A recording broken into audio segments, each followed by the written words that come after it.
What's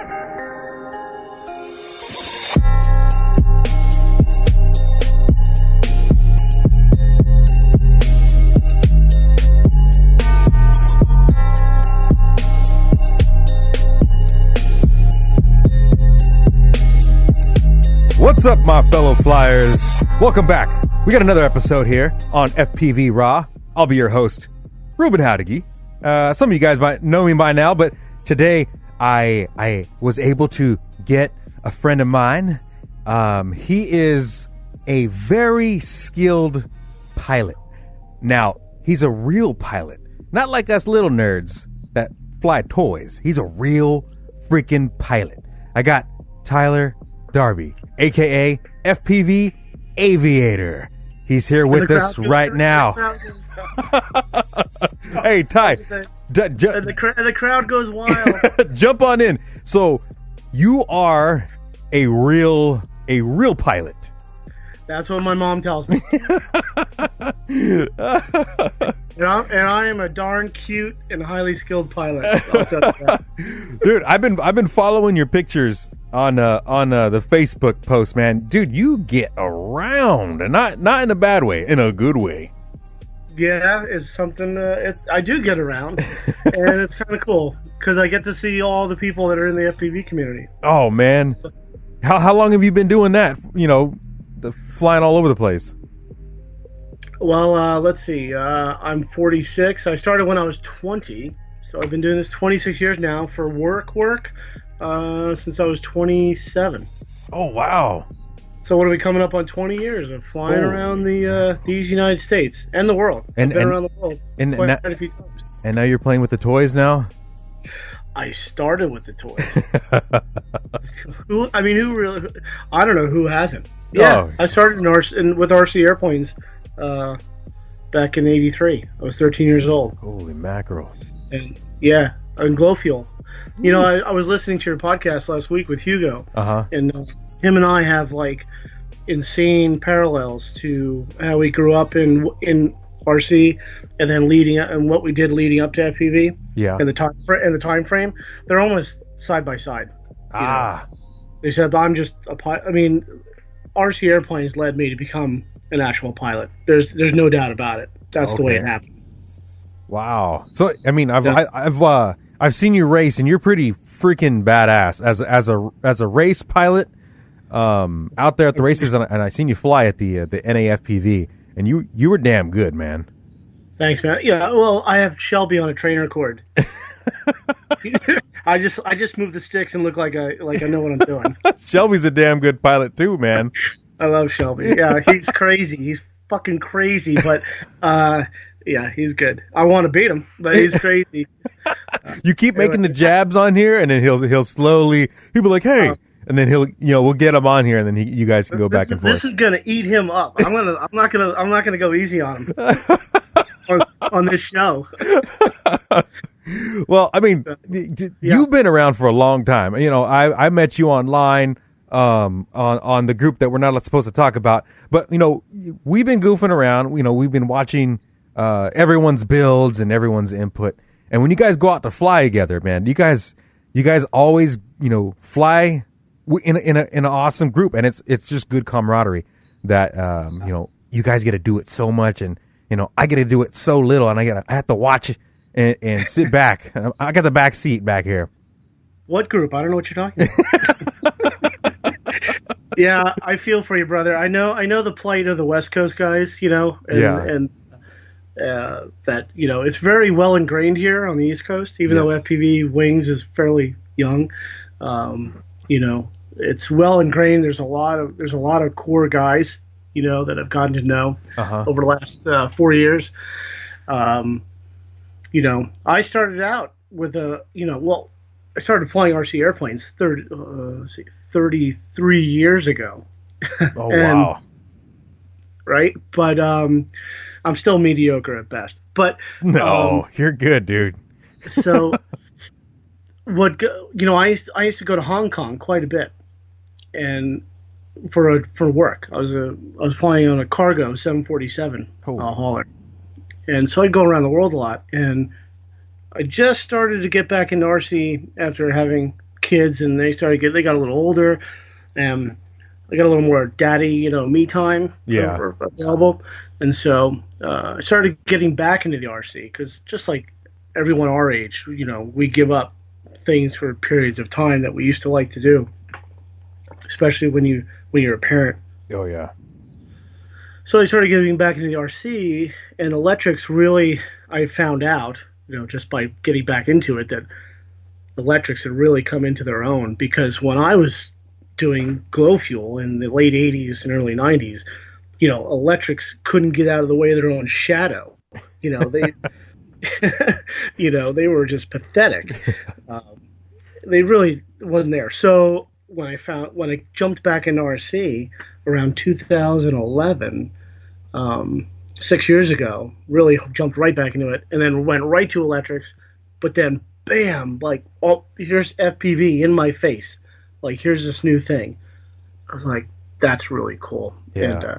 And being in like you said, being a real pilot, and then getting to do that with a toy RC airplane, it was game on. I went full tilt. So I used to fly to Hong Kong, and I'd go right into Hong Kong, and I'd meet these guys I met online through Facebook, and this guy had a club out on this in Hong Kong, and I messaged him, and he set me up with a flight controller, a 400 quad, the motors, the ESCs, and I was literally doing this with this guy via Facebook from Hong Kong, and I'd go to Hong Kong about twice a month. Oh wow! And I'd meet him for lunch, and I would bring him my quadcopter because I didn't have anybody near me. I was living in Charlotte, North Carolina at the time. I didn't have anybody near me to help me out with this. Yeah. At least that I didn't know of.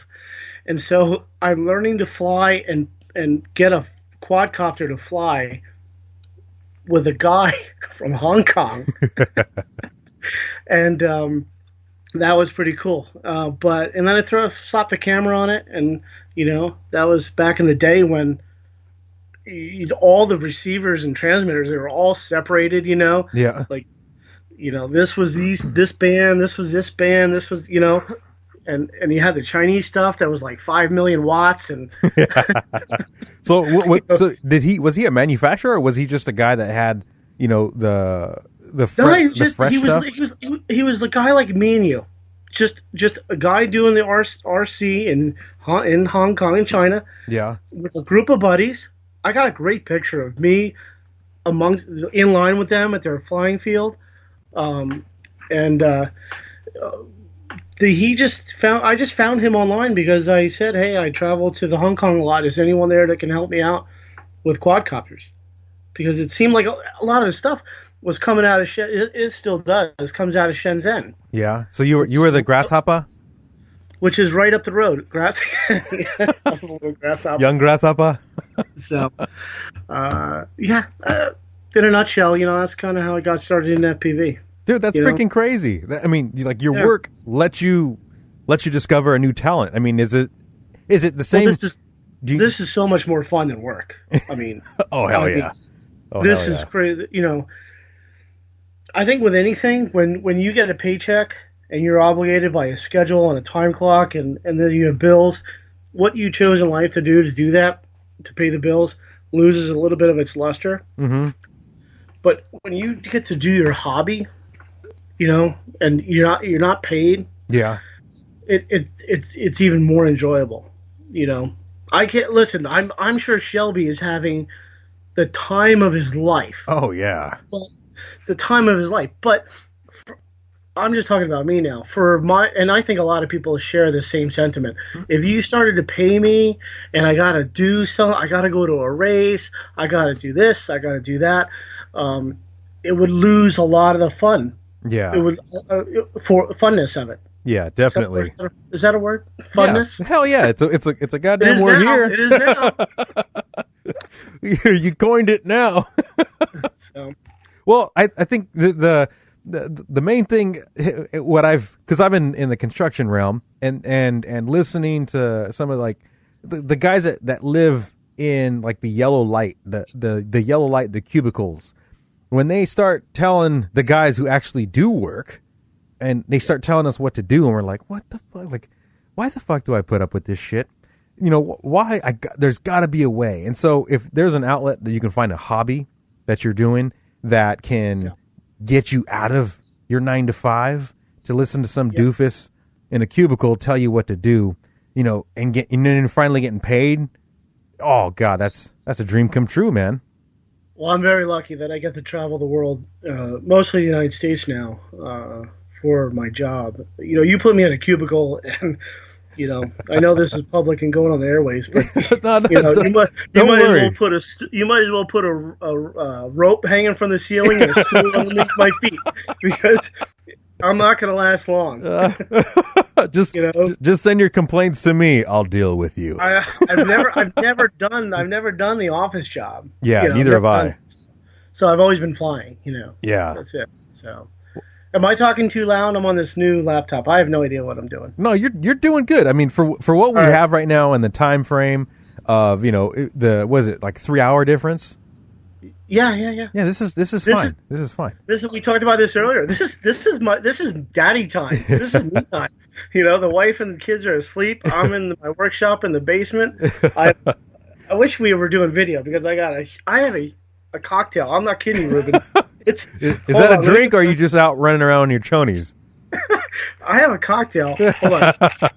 Can you hear that? Yeah, I hear it. It's 11 inches tall glass.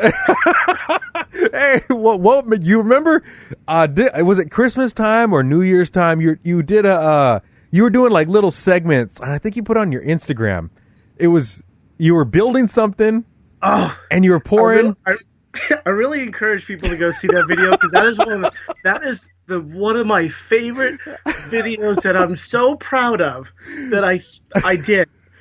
I was building a Charlie Brown Christmas tree in my workshop, and it's edited down to 1 minute, and I'm drinking the entire time. It's pretty badass. It was, you know, I'm going to apologize to your listeners right now, because I laugh a lot at my own shit. No, I do too. I mean, because it's funny. That's a funny ass video when you did it, because you did that, and then you had another one. You had what was it? There's like a finger trap where you hit the switch and that damn thing pops out. Listen to this. This is going to take 3 minutes of your time. This is the most pathetic story ever. So that box is a really well-known, popular internet since viral thing that happened a couple of years ago. Yeah. And it's called the Leave Me Alone box, or Do Not Touch Me, or it's called the Most Useless Machine Ever. It goes by a couple different names. And I lost my job in 2010. Uh-huh. And my wife had just given birth to our kids. By the way, I have triplets. So damn. Yeah. And they showed up they showed up 4 weeks after I lost my job. Oh man. Triplets. And the economy had tanked. This is 2010. So I'm on the internet and I'm looking for jobs and stuff. And then you know how like you can go only on the internet can you go from looking for jobs to looking at videos of cats climbing trees in like 4 clicks, right? Because you know whatever you're doing at that moment, like in 4 minutes, you're going to be totally off on a tangent. So I found this box called the Most Useless Machine, and what it does is you hit a switch, a lid opens up, and the arm comes out, and it turns the switch back off, and then the arm goes back into the box, and the lid closes. So I like to tinker, right? Because I do RC, and so I'm like, well, I'm going to build that. So I built one, and I made a video of it, and I put it on YouTube, and with all the thousands of others on there. But I made mine out of mahogany and brass screws. It looks like a piece of art. Yeah. And I get a lot of messages on it. Hey, could you make me one of those? So I'm like, yeah, I can do that. I'll, $60. And I have no job. I've got nothing. I'm looking, but no one's hiring pilots in the crash of 2008, 2010. and I'm selling kits. So I started making kits and compiling all the parts, and I made a PDF manual on how to do it. Oh wow! How I did it, and I was selling these kits online for $60 of this box, you know. And I actually paid for like a lot of diapers doing that. What? Dude, that's amazing, dude. Yeah, so that little tiny box, that's another one. I love that. I love that box. That thing is so funny. The sign on it says "Do not touch." And then, of course, human nature, you have to touch it. Oh, hell yeah. Oh, and you hell move yeah. the switch, and it comes out quick. Bam. Yeah, I remember that. I remember that from your video. And that was like I just watched it just because it was funny as hell. Yeah, they're all funny. I mean, you don't expect it. So this conversation about FPV is going awesome. Don't even worry. It's. I mean, you listen to the other other podcasts, the other conversations, and you're like, okay, you know, whatever. But it's always good to change the subject to just because we're here. This is an outlet for you to show us, you know, who you are. You know, all the ups and downs and whatever. It's just it's an outlet for you to tell everyone, you know, where to come and find you. That's cool, man. Hey, so okay, well, that's going to segue into I'm going to tell you about. This needs to be said because you know that I started flying. So I was flying the 400 quads. Being taught by that guy in Hong Kong. Well, fast forward, I get another job, and it takes me to Toronto like twice, if not 3 times a month. I live in Pennsylvania now, and during this time frame, this is 2012. So this is almost 5 years ago, and I'm going from Philly to Toronto on a very good schedule of flying there and back. Sit for a couple of days, fly home. So I get on the what do? I get on the internet, and I'm like, hey, I'm into FPV, RC, blah blah blah. Who's hanging out in Toronto? Right? I think I put it on RCgroups. In the Canadian thread. I think I know who you're going to talk about now. Yeah, my buddy. Is he on vacation? He's home. He's home. Okay. All right. So I get a message back from a guy named Mike, and he's like, "Yeah, we got a little group up here. You know, give us a ring when you're going to be in here." And then again, and so I did, and I brought my quadcopter up there, and that's where I was introduced to wings by the infamous Yuski from SweepwingsRC. Yeah. Now let me tell you about my first meeting with Yuski. I don't know him. He doesn't know me. So this guy Mike, who was one of the founders of Team Basement RC, along with Yuski, says, "Yeah, meet at this road at this time of day. We're all going to go out flying." So I'm like, I pack my quadcopter up. I'm going, you know, and I go up there and I meet him. These guys pull out compound bows, beer, and dead lipos, and start shooting dead lipo batteries with their bows and arrows. I was like, what the fuck? These guys are RC airplane pilots, you know? Like, this is crazy. And they're going to get you, man. Yuski was just, he is one of my dear friends, great guy, funny, and just out there. So that in that same day, we're flying. So they have they've got wings. I've got my little 400 quad that I've managed to fly a whole 1,000 meters on. I think I'm hot shit.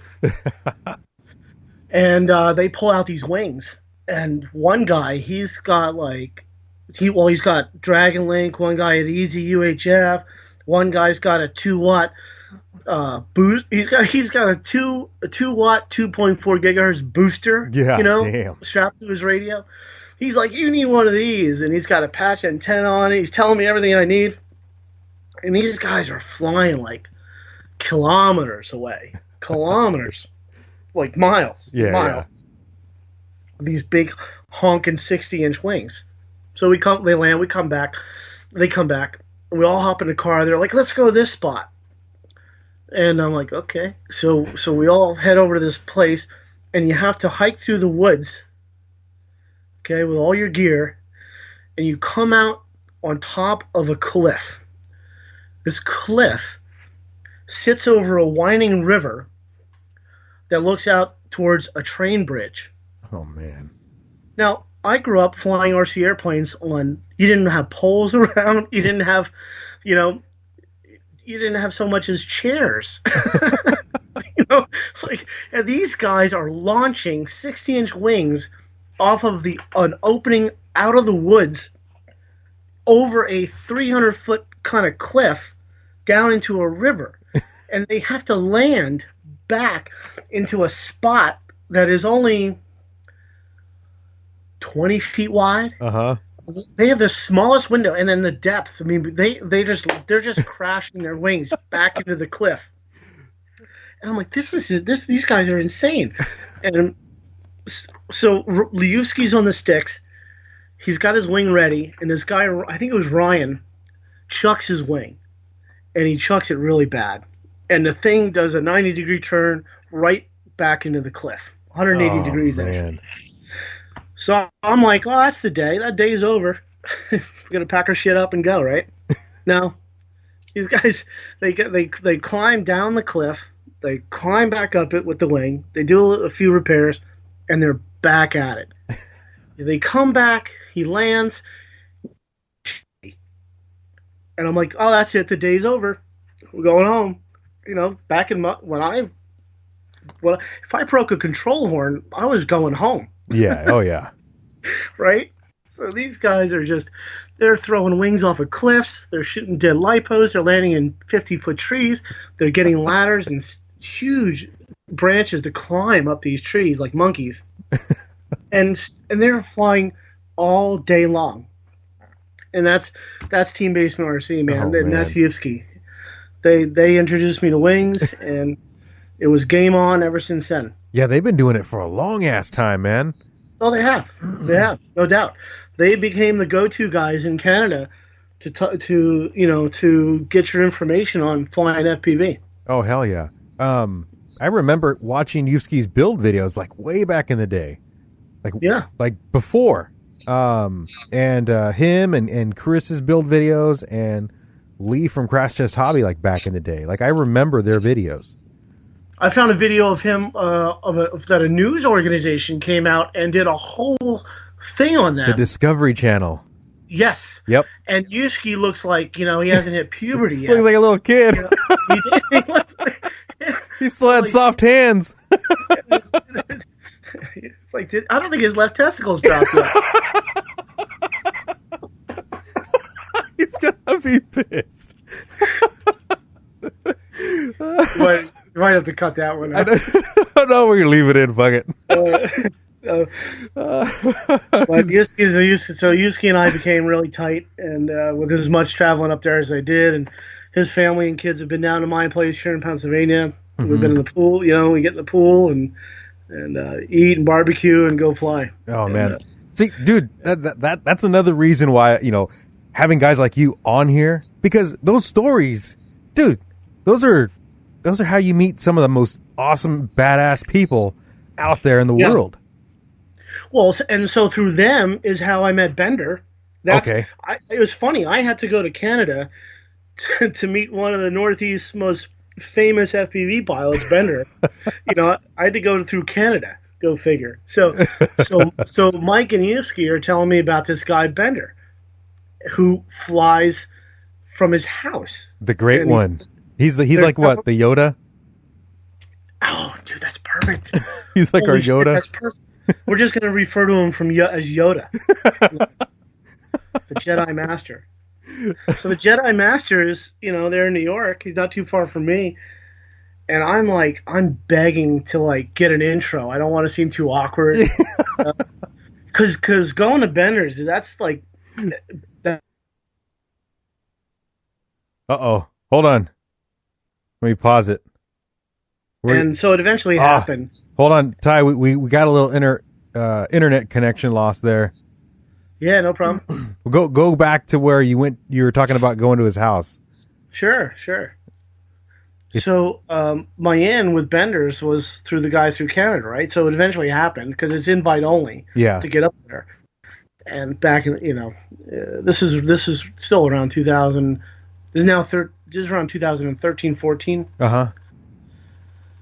The end of 2013, 14, beginning of 14. So I get to Benders for a weekend fly-in that he's got real tight. It's like 50 guys. I think it was 50 guys tops.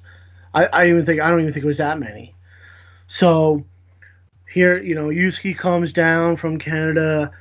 Alex, so I met I'd Be Crazy for the first time there. I'm meeting Bender for the first time.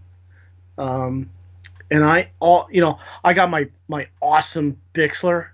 Hey, that's a good little plane there for starting. I'll tell you what, man, that there is a video at my channel. It's old, but it's me and Yuski chasing each other down Lake Erie. Huh. Lake Ontario. Ontario. With my Bixler and his wing. And it is one of the most epic days of FPV flying him and I ever had together. And I'm flying it with a Bixler. Oh. And I'm chasing his wings. I'll send you the link after this show because you got to see it. All right. I think I've seen some of them.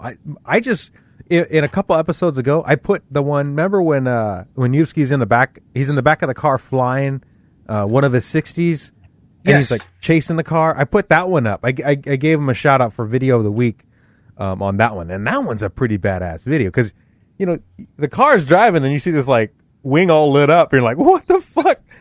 Yeah, and it's just cool to see. I've done that in a dune buggy with a quad. So I've been the passenger in the side of a dune buggy going around my neighborhood when my neighbor has a quad. Uh-huh.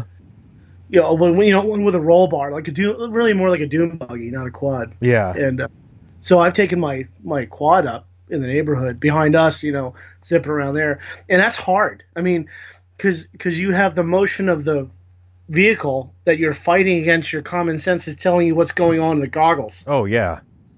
You can do it, but it takes practice. Yeah, it's like an outer body experience, big time. It definitely is. You really have to be on the ball with that. But that's a whole other topic. Yeah, that's totally. It was a test experiment that we got the okay to do on private land. There you go. Just kidding. This is before all that bullshit we got to deal with now. Yeah, the good old days. Yep. Oh hell yeah.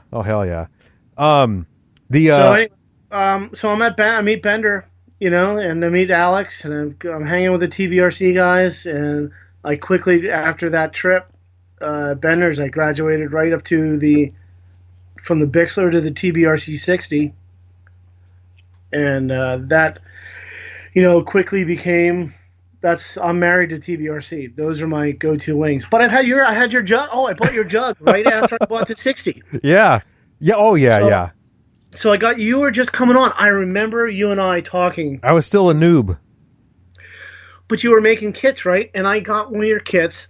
So I went to the TBRC 60. That was my first wing after the Bixler plane. And then I got the 60. Then I got the jug when you had just started. Yeah. And I called you and asking for CG advice and where to put stuff. And I remember me being a pilot. I asked you about the airfoil and the angle, the sweep, and all this stuff. And you're telling me, you're like, well, you just cut it. Like you just drew it out and then just cut it. I'm like, wait a minute. Yeah. You did this on a napkin, basically? Basically. That story, it's funny because like even now, guys are like, well, what airfoil is it? Like, do you know what it is so I can go look for it? And I was like, I mean, it's probably out there, but I don't know what it is. Ruben, what zip code do you live in? 95757.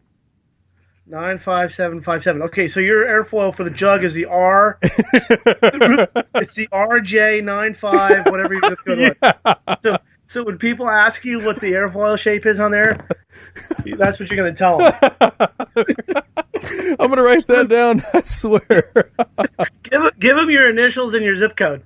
757. You did. Bam, dude. We just got it. But what happens when I upgrade it? What do you do? What do you do when you upgrade the size? Put that in your specs. Oh, V1, and then you put then V2. I like the way you think, man. This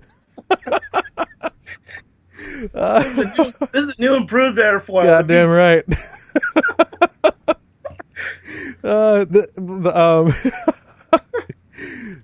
Damn it! I knew it's going to be amazing. That cocktail is kicking in. I knew it was going to be amazing to get you on here, man. Believe it or not, guys. Ty's PG right now. It can go totally south.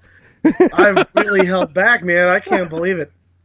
But you know where I go full throttle is in the group that we can't talk about. Oh yeah. That's Usually, I mean, like usually when I'm in like anything that's public, I try to be really PC and polite because a lot of people go through that, and then when you circulate that information, people who don't know us, they get the wrong impression, and so it gets confusing. So. It's like you're right, man. You're right. Yeah. I mean, because when you have groups now, the size of like Ernie's group, okay? Oh, I mean, yeah. Holy crap! You can't post hello without offending somebody. Yeah. Yes. And you just want to reply, "Fuck you," right back to them. Exactly.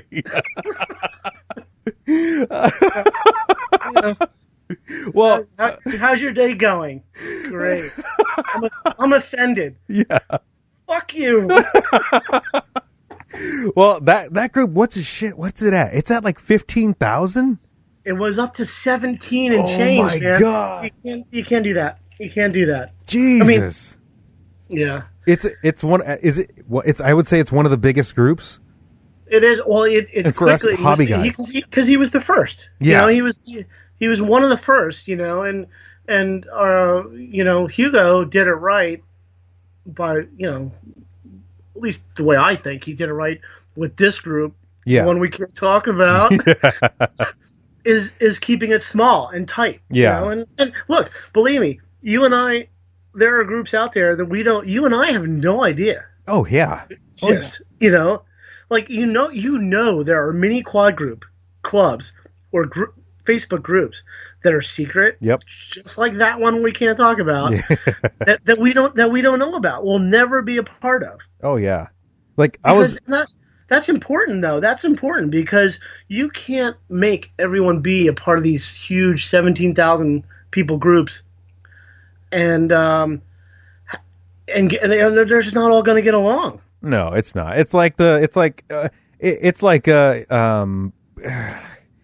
Some people just like when I curse and stuff, some people are totally against it, but we know each other, so we're goofing around, we're bullshitting, so it's totally okay for us to do that. But people outside, they're not used to it, and so you have to kind of take a little bit of the consideration, and you got to mind your manners and stuff. So it's the group that we can't talk about is a lot of fun. Put it that way. It's a lot of fun. Super fun. Sorry, guys. We'll move on because we can't talk about it. So let's go back. Let's back a little bit. So I got to your jug, which was awesome. Thank you. It was awesome. But, me being so tight with Yuski and those guys, I just got married to TBRC. Yeah. I kind of figured that. But, it just having... What's cool to me is remember, I was starting out, and I think you had the version 1 where I was still hand cutting them. And so the airfoil was really fat. Like it was super, like a blunt leading edge. And just seeing it out there, like you purchased it, and just seeing my wing out there, like, holy crap, like I made that in the garage, and now you have it. It was just so weird to me. Well, I photograph everything, all of my, like at my Facebook page, a lot of my YouTube channels. I have a lot of like playlists that I'd love to document the build. Love that. I've always done that, document the build, because you and me, people that do this hobby, FPVers, we're tinkerers by nature. Oh yeah. So we love. Then documenting it just reminds you and it helps others. Like how did he do it? Oh yeah, How it helps others to their builds. I became really successful quite at a maybe a pace a little more faster than normal not because like I'm awesome, even though I think sometimes I am. No, it's because you're very helpful. You're very helpful. Well, no, but here's this key. I'm a good copier. So when I was really no, seriously, when I was like really diving into wings, and really just for fun. I mean, the racing I've done it and it's fun and I'll do it again, but just for doing it, like I would constantly scour the internet and send people PMs and this and that had really cool videos on YouTube and RCgroups. I would contact all of them and I would say, tell me about your setup. So, because I didn't want to reinvent the wheel. I was not about reinventing the wheel, and I know, I'm not going to name names, but I know one guy. Oh my God. We don't talk anymore because he tried to reinvent the wheel on every single thing that he touched that flew. And he sucked as a pilot. All his shit fell apart. It bothered other people. It got in their way. Yeah. And because he didn't go out and seek advice and copy the way the other people were doing it. Oh, yeah. And that's how I just kind of, that with my RC background kind of just kind of came up in the ranks, if you want to use that term. No, I mean, that's what we do. I mean, like, even how I started is like, I remember getting, wings from other companies and, like I bought a bunch of wings and just figure out what worked and what didn't work. And then finally get to the point where it's like, I'm going to try and do this myself. And I cut the middleman all out. I just went right to what works. So I was like, hey, that looks awesome. Tell me what you did. And I just did it. Yeah.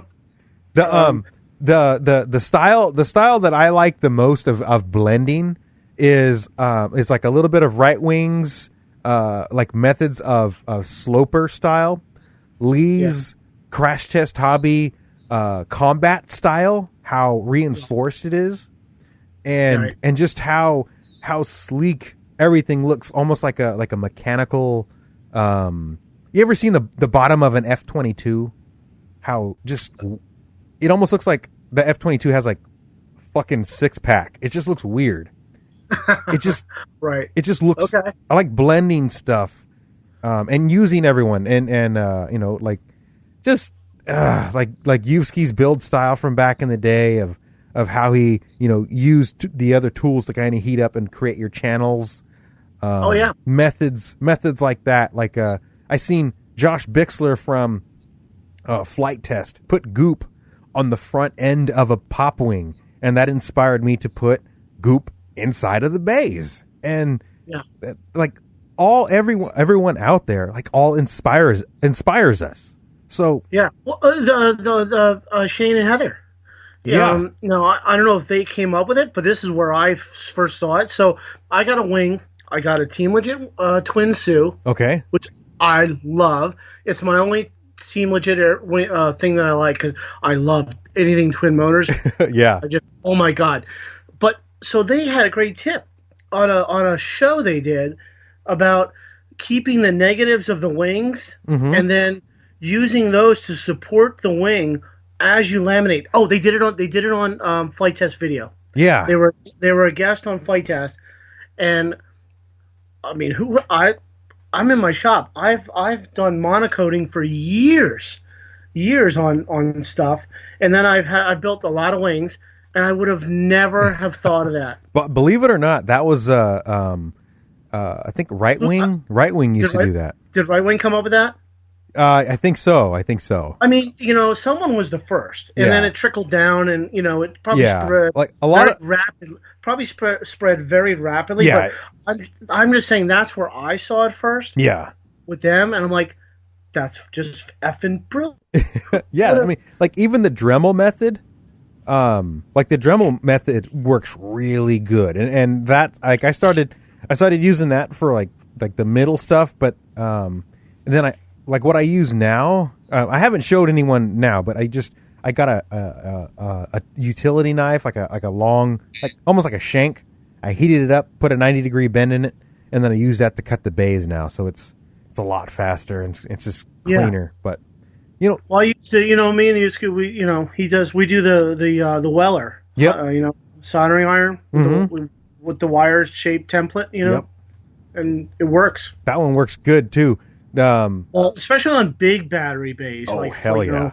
Like 5,000 milliamp bays. Yeah, you're going to need it. Works awesome. I got a video of my YouTube channel. It's about 30 seconds long of Yusuke in my basement at 2 in the morning. We're finishing up his 60.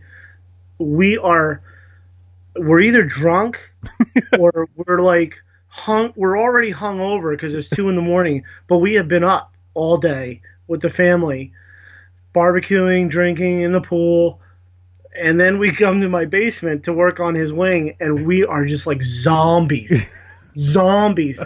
Like we just barely keep our eyes open, and I'm like, hey, let me film this. And the look on Yusuke's face, he's like, I just want to go to sleep.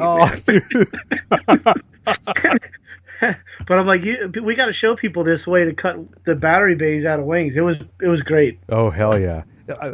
Like here, I got to make sure I got fans going, and I know the smoke is one of the issues that we deal with because it's EPP.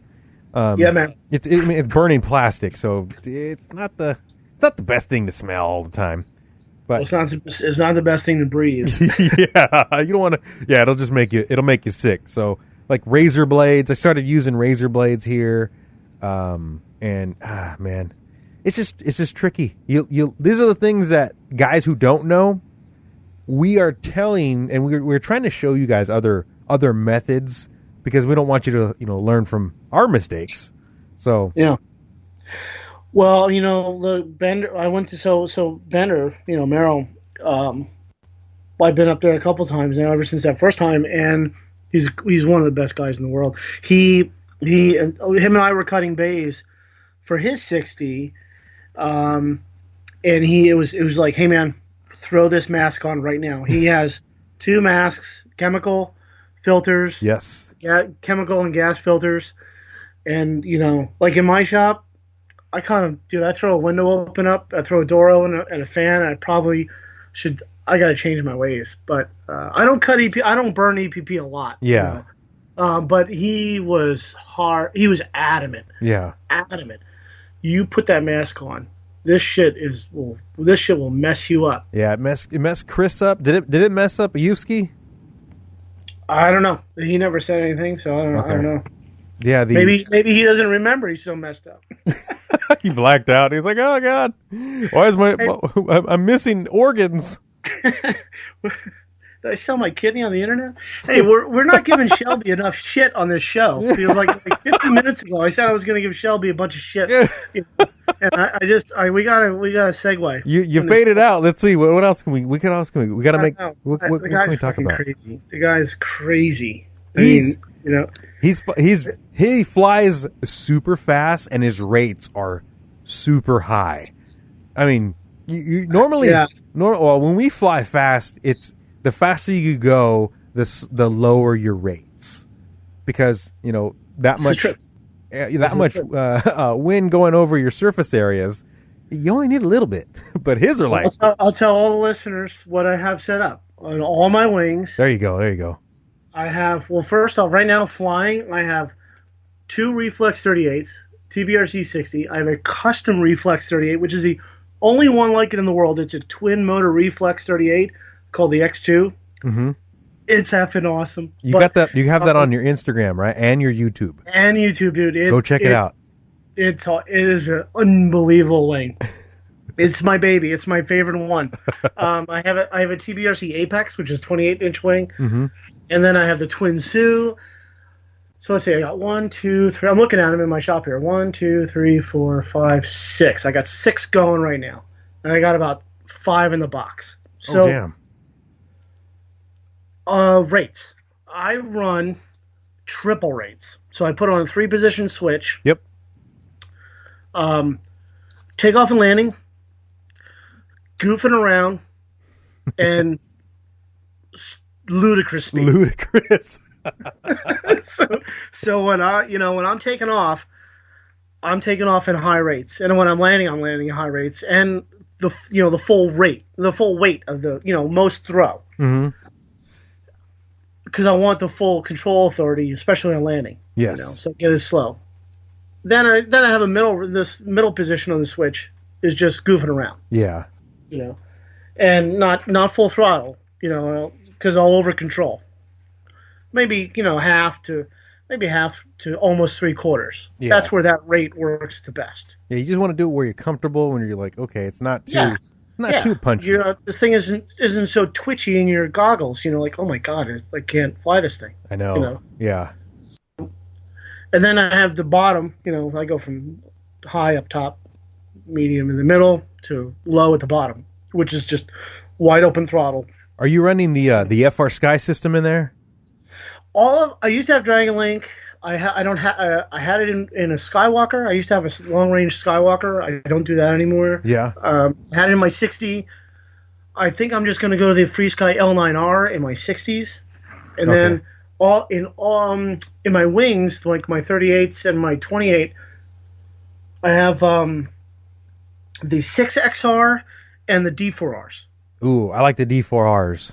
But here's the thing. So those are my rates, real quick. So for all you people trying to set, if you want to race and you want to you also want to have fun, set up triple rates. Yes. And for takeoff, landing, monkeying around, then stupid speed, right? Yeah, because it's a three position switch. You got low, medium, and high. And high is like your ludicrous. Yeah, and it works great for landing when you're going slower and you get the most control authority out of it. You don't run out of elevator soon and you have to land fast. Well, they're going to want to know why at slow they're going to want to know at slow speed you need more. The best analogy is a boat in the water with a rudder. So if I'm sitting in a boat on the lake with not moving, I can turn the rudder left and right all day long, and nothing is going to happen. Once I start the motor up and I start moving through the water, say 5 miles per hour. Okay. And I move the tiller on the boat so far, that rudder has a certain amount of effectiveness because of the speed of the water hitting the rudder. Okay. As I speed up more and more and more, that deflection force becomes greater and greater and greater for the same amount of throw. So I need to reduce the amount of throw to get the same effect as I speed up. So as you just go faster and faster and faster, to get the same movement, pitching up, pitching down, rolling right, rolling left, at greater speeds requires less deflection. Yes. Because it's called control. It's called control effectiveness. Mm-hmm. As you slow down for approach and landing, there's less airflow over the wing. The control surface has to move more up or down to get the same effect so that you can land as slow as possible. If the control surface is still set for stupid speed, which the thing moves, literally mine move like 2 millimeters, like 3 millimeters. If you do that on landing, you have to land at a very high speed because you can't pitch up enough. Coming in, you don't have the control throw. You don't have the control effectiveness. Yeah. That's it in a nutshell. So when you're flying your airplane, like your big airplane, your real one, do you have like a 3-position switch? I don't know because I've never been inside one. Well, guess what? They do. Really? But here's the thing. It's all automatic. What? So we have what they call a Q field. Yeah. And in some airplanes, some different types of jets and manufacturers, it might be called something else. So we have hydraulic control surfaces. So we're moving the yoke, the aircraft, and it's moving the control surfaces. Well, it has 3,000 pounds of hydraulic pressure behind it. Jesus. Well, you could be going really, really fast and move that control surface and not really feel it in the yoke. And the same on pitch, on landing. So they have artificial feel devices, mechanisms built into the systems that knows the airspeed, and what it does, it knows indicated airspeed. So I won't get into all that with indicated versus true and all that junk. Yeah. But either way, the slower you go, and the faster you go, it has to change the control forces that you feel. Yeah. Because let's say you were in manual mode, like you were driving an old 1940s Ford truck down the highway, right? Yes. Manual steering. Well, if you're going at 200, 500 miles an hour, the force on that wheel is really tight, right? Mm-hmm. And so when you're going slow, it's not so bad, right? Yeah, that's like because of the way the wheels are spinning, and at faster speeds, they don't want to move. They want to stay. Oh, well, now you're getting into you're getting into centripetal force. Yeah. And all. Yeah, that's all crazy. That's outside the realm of FPV flying. But I was trying to relate that. That's why you want to go straight. Go triple rates. We got do triple rates. So in the like in my remote, the FR Sky, the like 100% is freaking crazy. So on my remote, I go to like tell you right now. That's crazy. Oh hell yeah! It has a higher resolution than the other remotes. Yeah. So like on my systems here, I'm usually like at between 7 and 10% on my rates. That's my low. My mediums are about 15 to maybe 20, and then my highs are like 30, 35. That's it. That's all I use. Some guys are like, anyone listening, here's the deal. See, this is going to, whatever Ruben and I have set in ours, it's going to be completely different from what you have, because you might have the control arm mounted in a different hole than we do. Yes. And you might have it on the control horn on the other end in a different spot, right? So you get different throws for the same setup, like same wing, same servo, but if you do that, then you have to change the weights, the throw, and the expo. Yes. So so whatever we say, it's going to be completely different in another wing. Yeah, I mean, they could probably get close, and then it boils down to like what's comfortable for them. Sure. Like if it's too squirrely, they're like, okay, I need to go down at least 10. It's still real squirrely, you need to go down even more. So I've been flying this TBRC Apex the last couple of days. How you liking that one? It's a freaking rocket, dude. It's sick. It's going to be the best. It's going to be the best mini or micro, whatever class that is, with the FPVWRA Association. Okay. That is going to be the go-to airplane. Is it what is the micro size? Because I don't know what the size. Okay, so we have the sport class, right? Okay, there's sport. There's sport. There's spec. We all know the spec wing, right? Okay, so you can buy a spec wing. You got to you can put whatever ESC you want on it, but on a spec wing, it's got to be that wing. Like you can buy it from Stone Blue, you can buy it from Hugo at Aerial Visions. I think even Ready Made sells it. You can buy that kit. It's got to be that wing. It's got to be a 2200 3-cell battery, and it's got to be the approved motor, like the Cobra 2210 2200. Okay. And an APC and a 6x4 prop. Okay. Okay, so they're trying to make the flying field level. Yeah. Right? Okay, with this quote spec wing. Then you have a sport class, which is 31.5 inches to, don't quote me, but I think it's 43.5. Okay. Yeah, so I think around there. Right. All right. It's 31.5 to 43.5. Okay. That's sport class. And there's an 800 watt limit on that. So 800 even? Just 800. It could be 3-cell. It could be 4-cell. I think the max can be 4, but it's just 800 watt. Now, if you put... I'm not even going to touch the flight controller issue. Fuck that. Yeah. I'm with you there. I'm against flight controllers. Ruben, don't get me going. You know what I mean? No, I'm with you on that. I don't... I know. Okay, so you get a penalty for that. You got to drop your watt. Anyway, prop down or something. But there's a mini or micro class. These are going to be really popular this year at Stone Blue Airlines at the Flying Circus, which I'm going to. Okay. That is the specs on their website, FPVav8tr says it's under 31.5. So 31.5, you're in the sport class. Less than 31.5, you're in the mini or micro. I forget which one it's called. So you're limited to 300 watts of power. That's it? That's it. I know. Because here's the thing. So back to my TBRC Apex, which is a 28-inch wingspan, Dude. it's like a scaled down reflex, slightly different. Yeah. The reflex is 38. This is a 28. This thing is it's stupid. It's stupid fast, man. I put a 3S in it, and I've flown it with both 3S and 4S. I got the Cobra 20. I'm giving away all my good secrets. This is how it's set up. You got to put a reverse rotation prop on it though, right? Oh, don't get me. You mean a pusher? Yeah.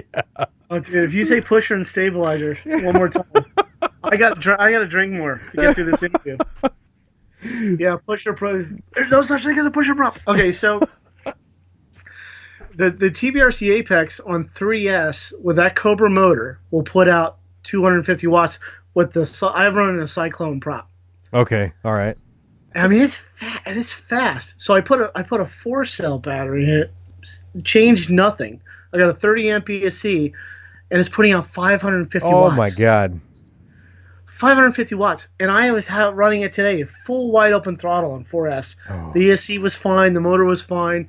This thing is tearing ass through the sky. And dude, that's you got to see some of the videos I'm going to post online. I'm going to get a playlist going at my channel.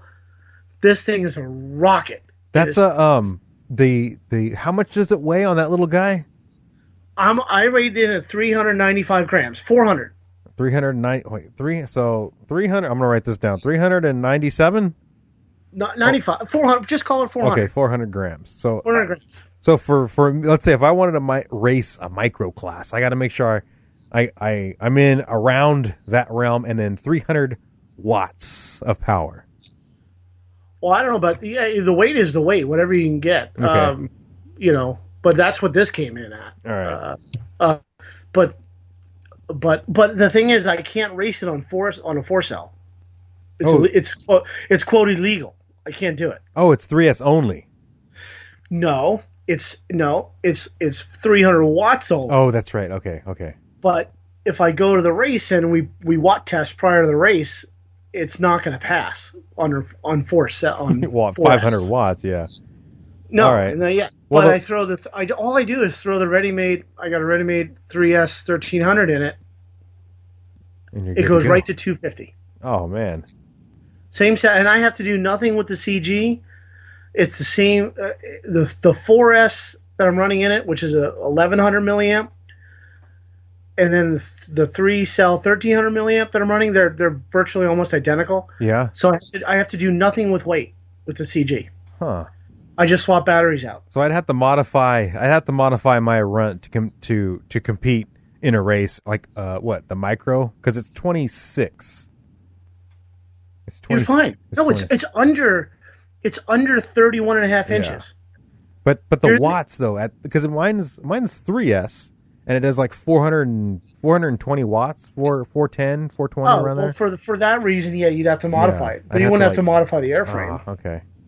I mean, prop down. Yeah, prop down. Motor down or prop down. It's a good motor though. I like that motor. It's a sexy one too. It's got all the parts in there. This thing is this little Apex is going to take the racing scene by storm. I'm hoping, because I know Brian Banks is going to Flying Circus to race in that class. Okay. I know Shelby will race in every class. So. Well, don't they have a 30? They have a 30. He has a hardcore 30, right? Oh yeah, so he'll race. I'm sure he'll race that. I'm not saying everyone's racing this wing. All I'm saying, this wing is really good for that class. Yeah. Which I'm really in love with. But I think this class is really going to start to gain popularity amongst races because it's small. Okay, you can make a tight course. You know, Mm-hmm. the wings are not like they're cost effective. I don't know if you're cost effective. You know, people can afford them. Oh yeah. You know, this new mini class is going to be the next spec wing class because spec wings are hugely popular right now. Yeah, that's gonna be okay. Well, that'll be something to kind of play with then. I'm telling you, look for video coming out of Flying Circus. Okay, all right. Because so many, you know, quote heavy hitters, you know, people that are in the mainstream wing racing Mm-hmm. are gonna be there. Yeah. Hugo, Shelby, Brian Banks. I know Turtle Brown, who's like the most insane quad pilot I've ever seen. He's getting into wings. Oh, cool. He's going to be there. You know, I'm showing up. Do it. So, I'm not gonna. I won't be able to go. I won't be able to go. I'm gonna save up for the NAFPV event. I'm doing that too. There's two that I won't miss. That's Flying Circus this year, and I never will miss the NAFPV. Yeah. And, why? I just was done talking with why. He's got the Kansas. Well, in Kansas, they have a NASCAR event going on. Okay. What's it? I don't know what he's gonna call it yet. It's in is it Kentucky? God, I just had him on here. He's gonna be posting some more stuff. It's the Kentucky Speedway. And he wants to get like wing racing like they're on the actual track. So that'll be kind of interesting to see. How badass would that be? Oh my god, dude. On a NASCAR track, dude? I mean you got insane line of sight, right? Yep. No video, no RC link issues. Private property. Just oh my god, going around a track like any track. Oh yeah, the hard part is at the same time the NAFPV is. That's the only hard part. Yeah, I don't know. Man. That NAFPV is for those that don't know, first off, it's the longest running FPV fly-in going. And it's a party. And they throw in some wing racing on the side. It's a party, man. Yeah, that's going to be fun. It's so much fun. My first time up there was 2 years ago in 2015. And I'm running my reflex, balls to the wall, line of sight. And I cannot confirm or deny that I had a couple of cocktails. The NTSB report's still out. So I come around final towards the start gate, full tilt in this reflex, and I wham right into the PA speaker for the event. Dude. And the thing does like 500 360s and goes flying to the ground. Chucks my GoPro out. Oh. And this is like this is the third day. This is Saturday. And I've been there since Thursday. Ooh. All of my footage for all 3 days on all of my wings are on this memory chip. Oh, this Gopro SD card memory chip. And I pick up the wing, like a couple guys go out there with me, and then we pick the wing up, and I pick the GoPro up, and I realize before we walk away, I'm like, the memory card's gone. Oh shit! And literally, I've like, stop, everyone, stop! Hold everything. You have to find this memory card. I have 3 days of footage on this thing. Oh shit! We're in the middle of a grass field. And we found, and so all of the what a great group of guys. I mean, there's video of it on the internet. Mm-hmm. Like 50 guys come from the flight line. They made an announcement and they just started screaming, "Hey, we need people to help find this memory card. We are looking for something smaller than a stamp." In a grass field that got chucked by a wing doing 90 miles an hour. And I think I want to say his name right. Ed Haverich, Haveri, whatever. Ed fucking found it. Oh, fuck, dude. Fucking found it. The guy I couldn't believe it. I owe him a wing. I owe him a wing. I really need to get him a wing. So we looked for about 15 minutes, and I had given up hope. And Ed found the memory chip in the grass. Oh, dude. 3 days of footage. Dude. And Ty, what did you learn from this event? Electrical tape.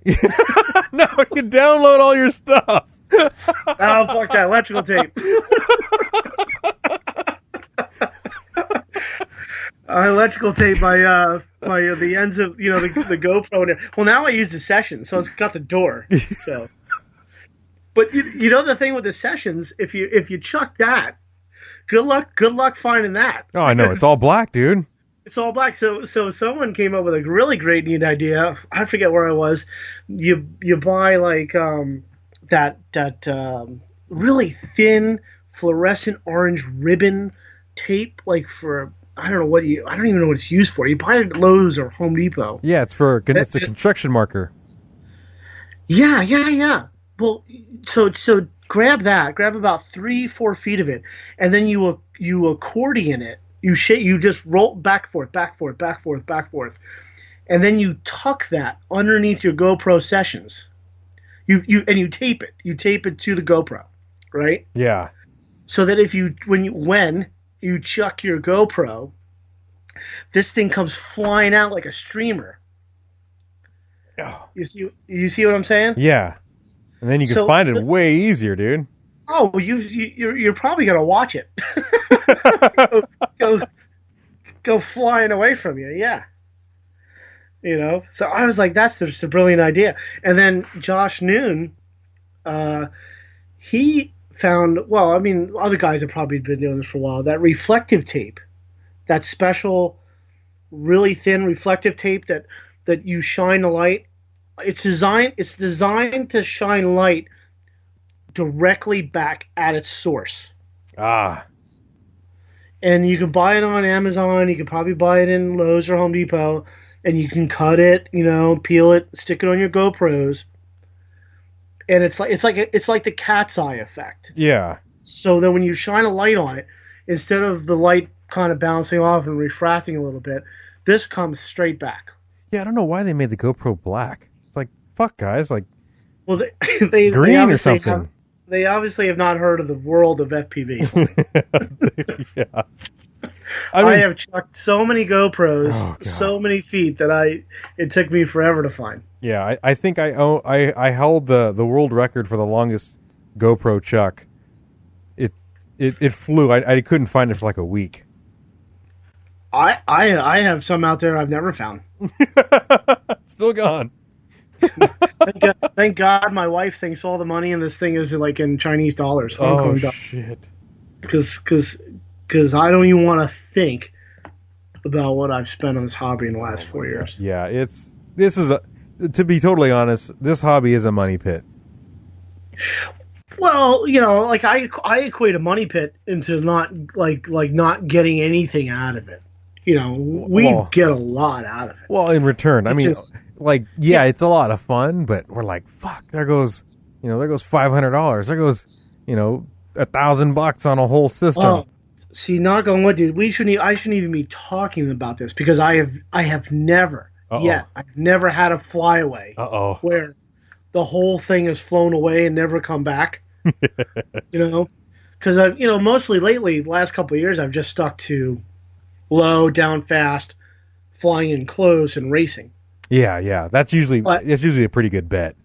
Well, but I went through like the phase, and Hugo talked about this. You go long range. People that get into this, and then they're like, oh, how far can I go? How high can I go? Mm-hmm. And I went through that, and I did it. And knock on wood, I don't do it anymore, but thank goodness nothing ever flew away on me. But it gets boring. The point is, it's boring as hell. It is. You come back with 30 minutes of GoPro footage, and you're like, you're just snoring the first 2 minutes of it. Yeah, that's what I mean, because that was something I was watching a lot of the guys, and I did it. I did 5 miles. Went from one freeway to another, and it was about 5 miles. And to me, that was enough. I was like, yeah, this is cool. But the real action is down low. It's imagining yourself as being as a superhero and flying as low to the ground as possible, and just weaving in and out of stuff. So yeah, that's the real thrill. It's like, I don't know. It's hard to explain. You have to do it to experience it, but you get so caught up in it, the racing part of it. Like when we were up at NAFPV 2016 in Montreal, me and you, and racing that course. How awesome was that course? That course was bad fucking ass. Thank compliments to Dave Whidden. Thank you very much, dude. You know it's going to be a good course when they set up the flags on fucking quads. They just and trucks. They just drive the flags out there. Like, all right, there they are. Go for it. Yeah. No, I mean that course. If no one's ever seen it, you can Google it. The NAFPV 2016 wing course. It had everything. It had a straightaway right in front of the crowd. Mm-hmm. It had a gate you had to fly through. It had a second gate you had to fly through. Full tilt. Do a half loop in Immelman. Basically. Yep. Fly around a flag. Do a 180. Do another 180, and then do a little slalom, a little chicane. Then do a huge high speed turn. Turn 3 and 4, and do it again. Yeah. I tell you what. What else do you need? I mean, that was perfect. The most nerve-wracking thing for us being the pilots going through there was after you do your so the far left, the basically your last turn going into your the finish line, and then going into the MMA gate. That was called the Big Easy up there. They called that the Big Easy. Well, it was just lining up because you want to make sure. I mean, it was nerve-wracking. I mean, it was easy to hit. But like my first run through in it was nerve-wracking because I'm like, you're a small little wing and the gate's huge as hell, but it just mentally. Gate. Yeah, if you're not people shouldn't be going to things like, Stone Blue, Flying Circus and racing, or NAFPV and racing, or Drone Nationals. You have to qualify. If you haven't been doing this in your park, if you haven't been really hot dogging down low, full tilt, underneath tree overhangs, then you shouldn't be doing it. You're doing it wrong. You're doing it wrong. Well, do it. Go to the FPV fly-in and do it, because they'll have the course set up and they'll have open flying. Oh hell yeah. Do it then. Well, basically, if you guys are listening, just go to because I'm going to link Ty's his web page or his YouTube page there, and then mine will always be there. So just you can go to those, and then just go back to the NAFPV 2016. And I have the thing about my website is I have tons of playlists. That's where you find the good content. Is instead of searching through all my videos by just searching through each one by chronological, you'd be searching all day long. Yeah, you've got a lot. I have 1,400 videos at my channel now. That's not to scare people. I have only 400 published. Oh, okay. So, but sitting there are throughout over the last 4 years. I have 1,400 videos that are just unseen. Jeez. Somewhere. I mean, I use them to edit, but But my key thing is I make playlists of certain topics. Yeah, more than the big time YouTubers out there. But I don't have that many subscribers. I don't know why. Maybe I'm not that interesting. I don't either. I think. I mean, it's just. I gotta stick my tongue out more. Yeah. So I gotta call Shelby. I think, if Miley Cyrus had a son that liked RC airplanes, she'd shit out my Shelby. Shelby's gonna get you. No, I think you know what? Oh, you know what? Is they're like long lost for like fraternal twins. I figured it out. One got the good genes, the other one got the bad genes. Oh man, Shelby's fun to fly with, man. The guy's crew. We keep getting off of Shelby, and it's funny. I want to talk about Shelby for a second because, like meeting Yuski, like that blew my mind. Yeah, being at the level I was at the time, that blew me away. Like, right. And so now Yuski and I are fairly on the same level. We both race, and we've both been to NAFPV and drone nationals in New York, and we're on the same playing field. And then I'm trying to remember. I guess did Shelby go to NAFPV? Was he up there in Montreal? I don't remember. I don't think so. So crazy why I can't think about when I met Shelby for the first time, but I've gone to fly with him at Turtles, Turtle Browns in Maryland, and he's nuts. I mean, he's nuts. He just he grabbed my reflex. One of his was down. I said, I got a spare in the car. I'll give you that one. So he's flying my green machine reflex. I call it the green machine. So he's flying mine, and he's like inches off the deck. He tapped the ground a couple times. He doesn't even own it. That's probably why. Fly it like you stole it. Well, I'll touch base on that theory too as well. So he is totally going nuts. We're chasing me, Turtle, Anthony Janello, Brian Banks. Who else was there? Like the 5-6 of us are chasing each other around Turtle's property, which is huge, over this lake.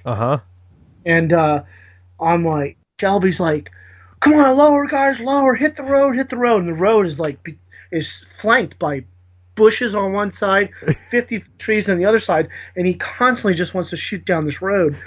And he's nuts. And then he hit that tube. Do you see the video where he hit the tube? I remember that tube. It was what was it? Probably like probably like 30 inches. It seemed like it. Okay, well, I'm 5'8", and I had to duck over, hunched halfway to get in the tube. So I'm going to say it's like 4 feet. It looked diameter, freaking small. That's not the hardest part, hitting an opening like that. It's the fact that tube was 20 feet long.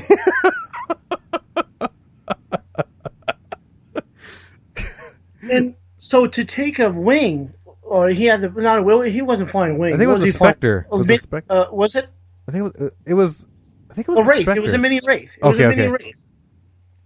So he takes his mini Wraith, which is hauling ass through a 4-foot opening for 20 feet. Jesus. Now you could do that all day long with a quad. Oh hell yeah! It holds the lines. Do that, yeah. He's really good. He's really good. Well, he got first. He got first at the what? CLF CLF or something like that. FPV. That's the Central Florida FPV flying. CFL FPV, run by Zach Pollock and his crew down there. Yeah. Really, I went to that year when they had the very the second one, not the first one, the second one. Okay. But he won down there. He practices all the time. This is what he does. He flies every single day. I'm a father with 3 kids and a full-time job. Yeah.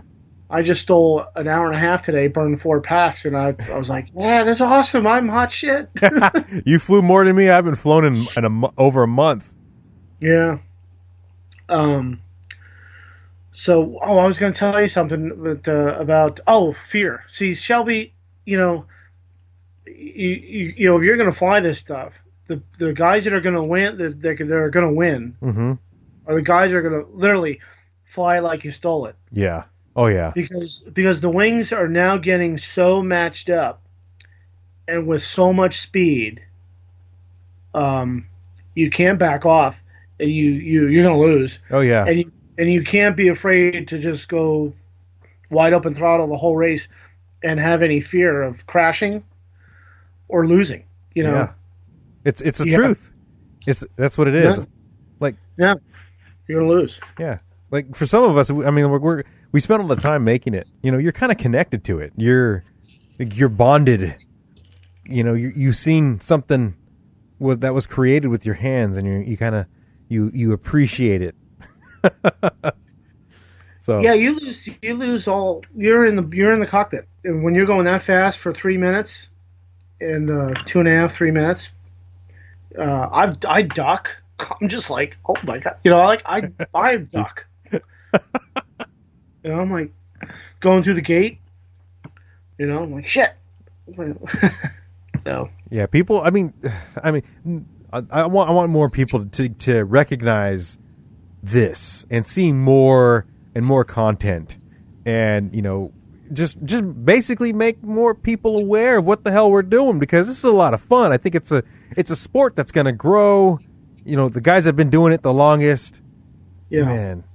Well, listen. I'm not trying to throw the mini quad guys underneath the bus with this comment, but to me, watching mini quad racing is like watching hockey. I can't see that fucking puck. Yeah.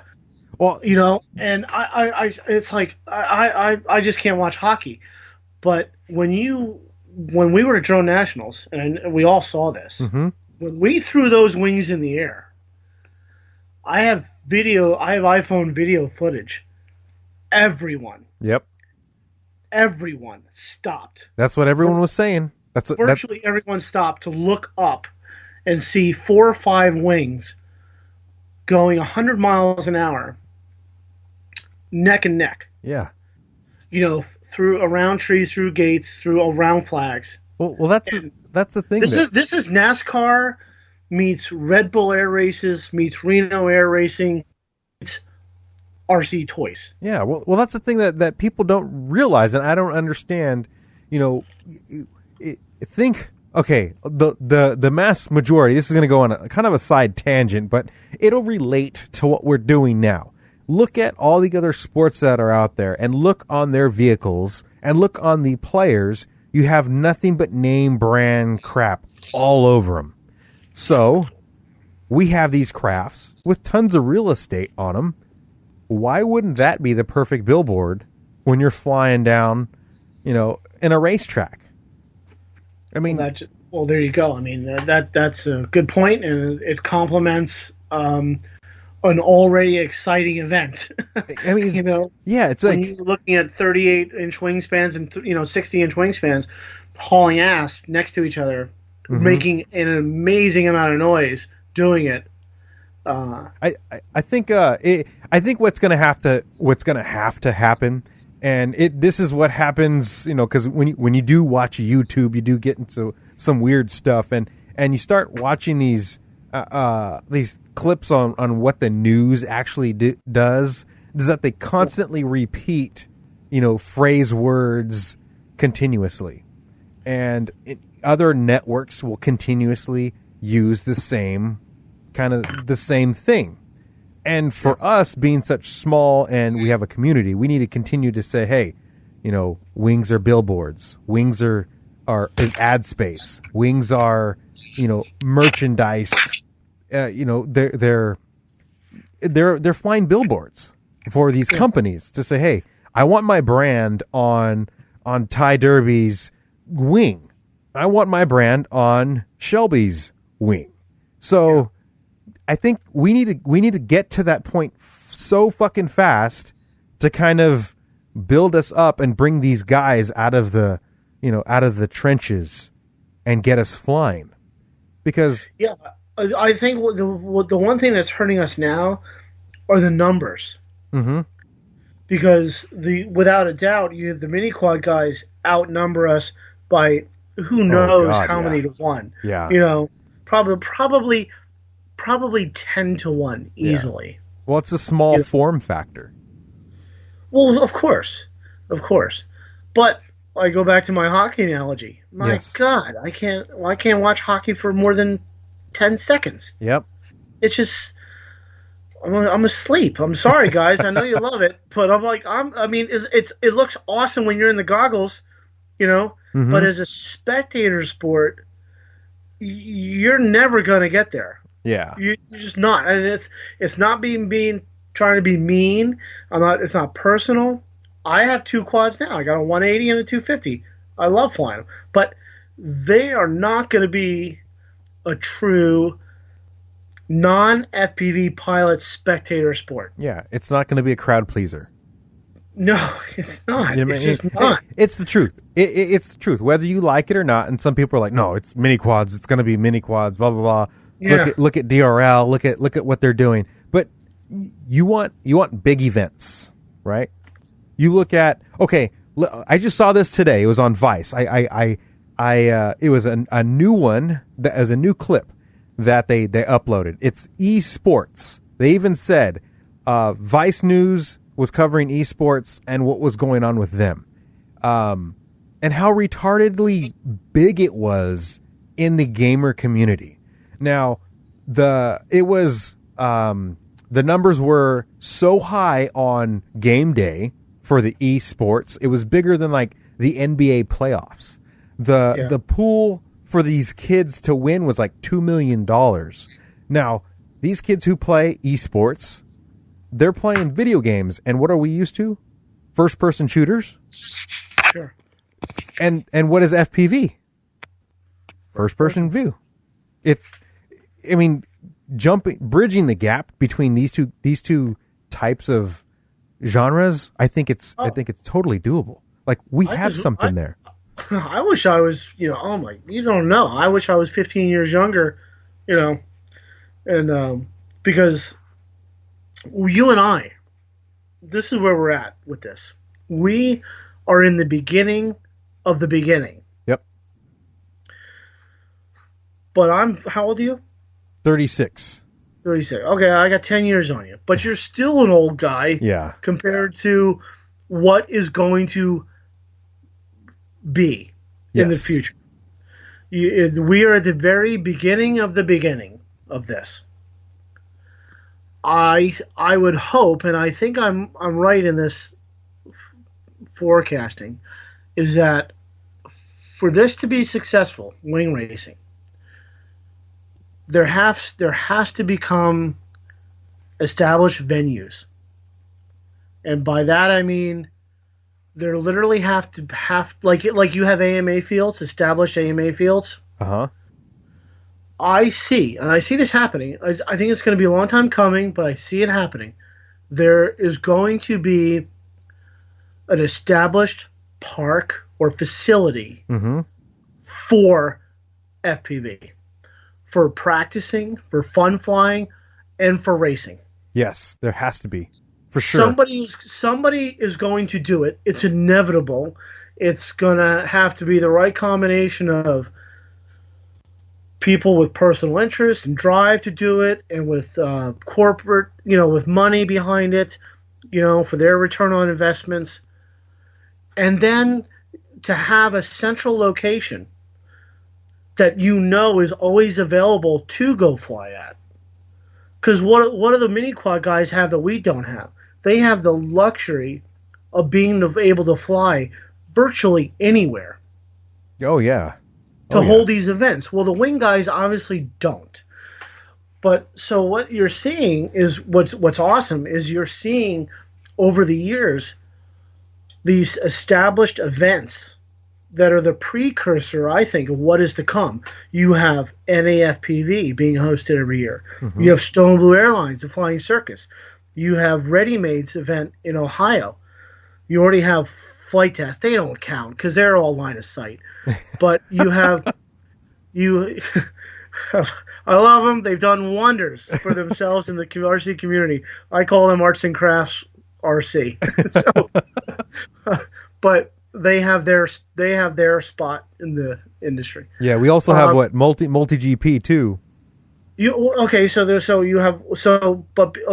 the events, the actual multi GP is an organization, but yes. I'm talking about established events already at established locations. Right. For FPV wing racing, that is going to like I went through that list, and then Central Florida, and then hopefully Johnny picks up the ball he had the Wild West a couple years ago, and does something out there. You know, you have the pecan patch in Georgia. Oh, that's right. That's right. Okay, so you've got some really established organizations now starting to do something on a yearly basis in certain spots.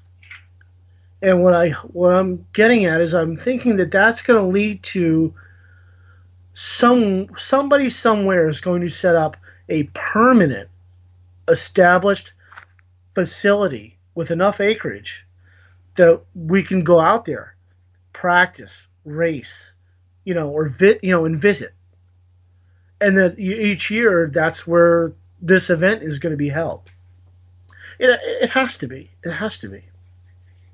I would love to have that happen. I'm going to be in a walker with I'm going to have my walker with tennis balls underneath it. By the time I think that is really mainstream and happening. No, I think it's going to kick off a little bit sooner than that. Once they realized how crazy it is, and the technology is going to be there for for people to view it at home, and then that's more base to kind of pump the networks and spread it around, and it's going to be like tennis, it's going to be like golf. All those people who are surrounding this event, which is huge, you're going to be like, okay, it's going to be one of those things, which it would be nice because we're going to be there to see it. Well, that's one of my regrets. I mean, we're going to see it. I'm not going to have the quick reflexes and the synaptics to compete. Just hold off for a couple more years. You got to get your name out there. I got a few good years in me, I think. I came in third up at NAFPV. Yeah. Out of XY, was it 10, 12 maybe pilots, I think, were up there. Yeah. We had 22 at Drone Nationals, and I think I came in 10th or 11th, right in the middle of the field. There. So I think, I like to get in the top, I like to get a bronze somewhere, third place or above somewhere. I'm practicing as much as I can, and I'm gonna race spec wing class at Stone Blue. I'm gonna race sport, spec, and mini or micro, whichever one it is. But you're gonna get into the open class. The open. Oh, that's like stupid money. I mean, I'm not willing to spend the amount of money. Come on. But, no, you're gonna. No. Hey, but hey, I gotta segue. Like, this is like forever long. I gotta talk about real quick before you called me. I gotta plug these guys. Okay. These guys are part of the group that we can't talk about. Okay, gotcha. So in my flying career, right? This is my personal knowledge experience with ESCs is I can at least calibrate. I know that if I move the stick all the way up when I power it up, and then I got to move it all the way down, I got that down. That's it. So I'm trying now with programming with BL Healy Suite. Yeah. And it took an act of Congress to get me just to even connect my laptop to an ESC to do this. And these two guys, Brian Matthews and Jeffrey Ems, helped me. But here's what's interesting about these guys, and they should check it out. Maybe put a link, if you wouldn't mind, put a link to these guys. Okay. These guys are out of St. Louis, and they are. Have you heard of the super class in quad racing? Super class. Oh, this is crazy, dude. I would love to see this in person. I mean, this I could get into with quads. Okay. Because they're freaking huge. We're talking like 770 millimeter to 1,000. Okay, that's like the X1 class that we have over here in the Bay Area. Okay, well, that's what these guys have, a shop that if you're a guy or a gal that's interested in doing that, you contact these guys, and these guys do the custom build and guide you through it, and they'll set you up with it. It's called. They're on Facebook. It's Brian Matthews and Jeffrey Ems, and I think they got a Facebook page called Super Class FPV Racing. Okay. and I'll send you the link later. But they were helping me just before you called me. They were helping me set up the ESC on my Apex and get it with the new firmware for BL Healy, and do some changes to the timing and all that. Yeah. And it's night and day now how that thing runs. Super crisp. Oh, it's like butter. Yeah. Butter. I mean, the throttle response and the startup. I took that stupid brake off. Yeah. Oh, God. But I was so happy with just that. Yeah. Because to be competitive, you now have, as a wing... See, most wing guys, man, they slap these things on there. They do the throttle up until recently. You know, you slap it on there, you do the throttle calibration, and you call it a day. Yeah. I mean, that's the way it's been for the last couple of years. But now, with all this software and being able to change a lot of the parameters with a GUI, it's changing the game. And Shelby, one of the top guys, he obviously knows what the F he's doing because he's not only a good pilot, but he obviously knows what the hell he's doing with ESC programming. And I've recently just jumped in that water, you know, put my toe in that water because to be competitive, I got to have my rig set up right to race. Yeah, it's what it is. It's the refresh rate. It's the hertz. So there's like 400 hertz and there's 600 hertz. Yeah. Well, there was I mean, all the selections. There were so many selections on there that I wasn't even familiar with. Oh, okay. You know, because it had PWM bandwidth dampening and gotcha. I can't even go in. They had a beacon on it, and startup power. I'm not even qualified. Like I said, I'm not qualified to talk about any of this. Yeah. All I'm saying is that if you do want to race and be competitive, you're gonna need to know this, because if you take a stock ESC, slap it on your ship, it's not going to be the same as the next guy, because he's going to fine tune his ESC and clean your clock. Oh yeah. Well, the ones that I run on the runts, they're little 40 amp. They're the Spider ESCs, and they're rated between like 2 and 6 cell lipo, and they're 600 hertz. So well, I have the Spider. I have the 60 amp Spider on my very first TBRC 60 wing. Yeah, these ones are the I think it's like the Simon K, but it's the 600 hertz one. So I even noticed it. Like you just barely touch the throttle, and it's like super responsive. Yeah, it's snappy. It's just really it's like night and day.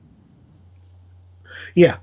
So I'm not sure how we got on that topic, but that's what I was talking to those guys. That's super class FPV about the size of their quad.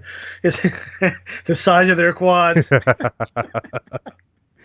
Oh, we're big nerds talking about quads again. Yeah. Hey, like I said, they have their place. I'm not trying to hate. I just love wings, and that's where it's at. Yeah. Hey, it's all good. I mean, that's what we want to do is talk about, you know, stuff that some people don't get to hear too much about. So yeah, that's why we're here. So I don't know, Shelby. Ty, what are you thinking? Is it too late for you? Heck no, man.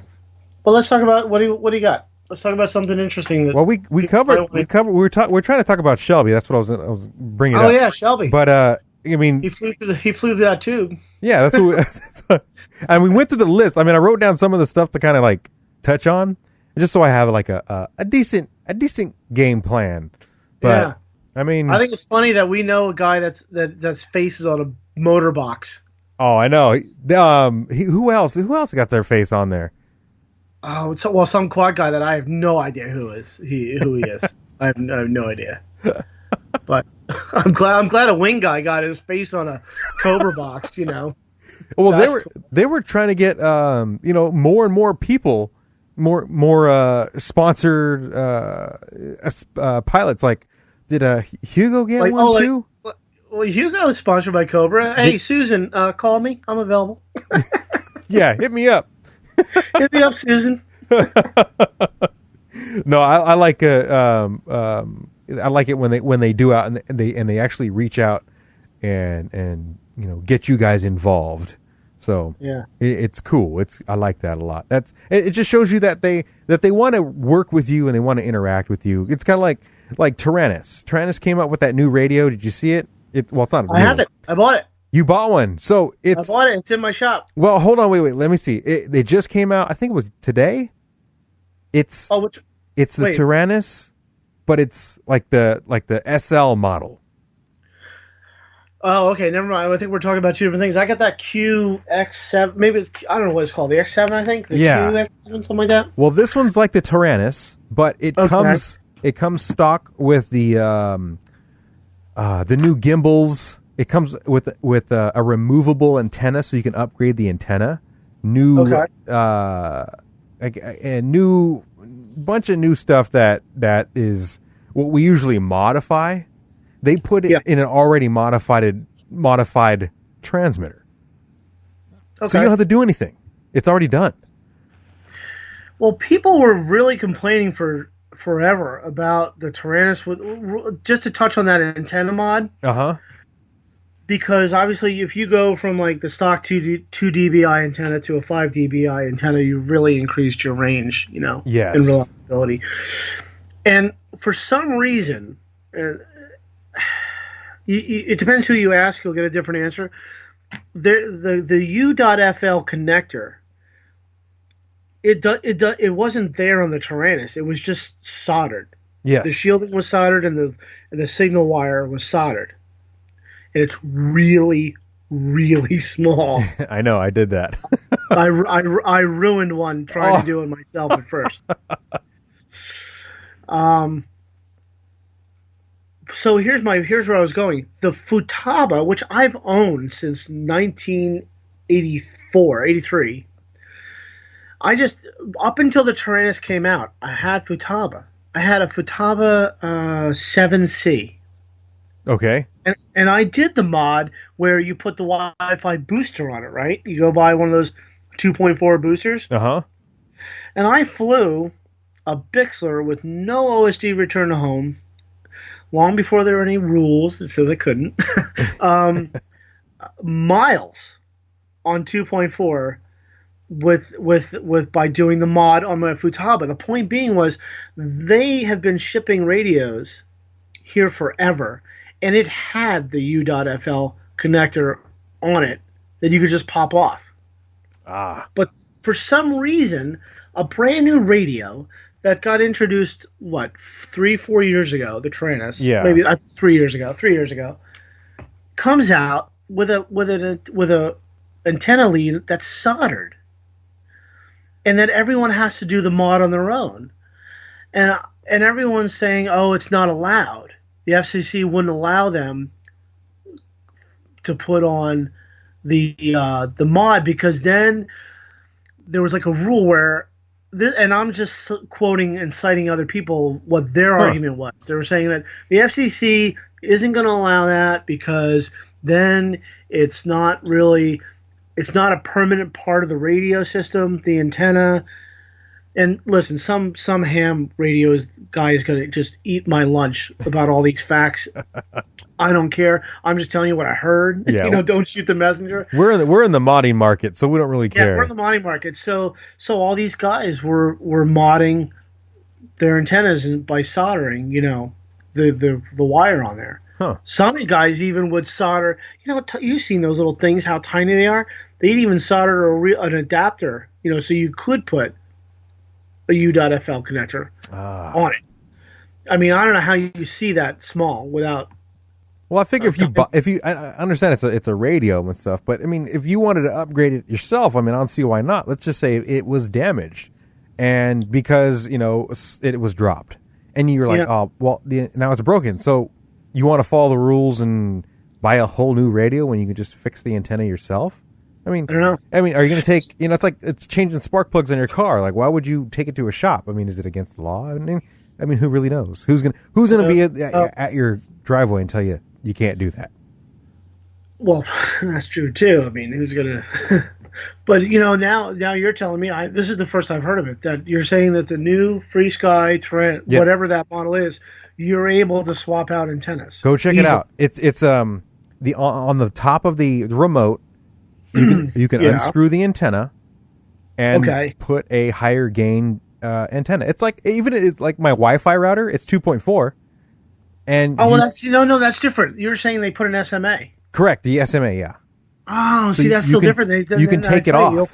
If you open that thing up, I'm curious now. Is there a soldered antenna lead? Or is it a U.FL? I don't know. Maybe. Well, if you look, what's weird is our receivers.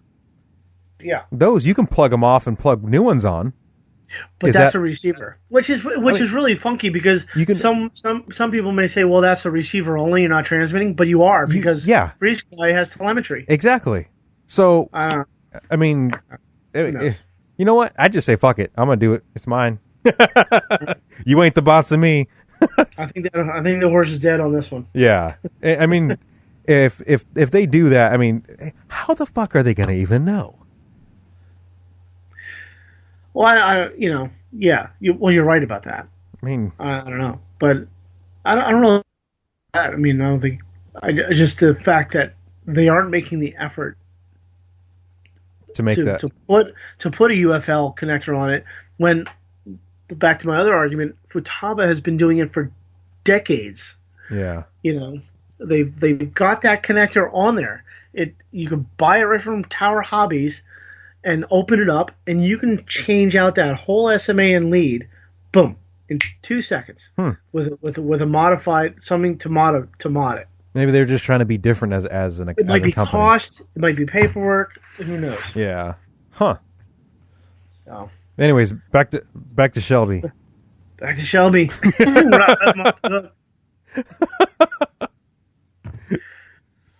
So. We flew together. We raced to get Drone Nationals. We raced at Turtles for fun, and I can't wait for Stone Blue. Yeah. I think I might get an RV. Oh dang! Instead of doing the hotel. Yeah. I'm not doing camping. My fat butt don't. My 46-year-old butt don't do camping anymore. No, I'm not a big camper. There's something about going a couple days without a good shower's a little rough. Yeah. So. I might get an RV, park it down there at Stone Blue, and I'm gonna bring down all my twin motor stuff. I'm bringing everything. I literally bring my shop. Oh wow! Well, I mean, you've got an RV, you might as well. But still, that's a lot of stuff, though. It's a lot of goddamn stuff. I know, and we're like women with this stuff. Sorry, women, but like we totally bring stuff we do not need. And because you're going, but you never know though. That's the thing. But here's someone else is going to have what you need. Like there's no reason to bring a soldering station. I'll bring it anyway. But you like to. It's nice to be the guy that has it all. Well, I'm going to bring wings. I'm probably never going to fly because I'm going on a 4-day event with 100+ other pilots that are going to be fighting for flight time. Yeah. And frequency assignment. And, I'm definitely going to overpack, but that's the way it goes. Well, just swap stuff out and put in another aircraft and you're good to go. In case one goes down. Shut your mouth, man. Mine's going down the finish line in first place. Shelby. I brought 2 when I went to the NFPV. I just brought 2. Well, I brought 3. I had a runt with me, but yeah. I'm gonna let the cat out of the bag now. I'm gonna bring an orange hoodie. Walmart has them. Yeah, I'm getting an orange hoodie. Broncos, I think he wears, and then I'm just gonna do my best when I win. I'm gonna do my best Shelby impersonation on the podium. Everyone will be like, I know what he's doing. I'm gonna have a T-shirt covering the hoodie, a big one, flex large, and just rip it off. Stick my tongue out. Do my Miley Cyrus. See, I mean, yeah, a lot of guys don't know, but it's if you don't know him, it's a just a good group of guys. That's basically what it is. Bunch of good guys. We all are. We really are. Yeah. We've had our drama. There's no doubt about that.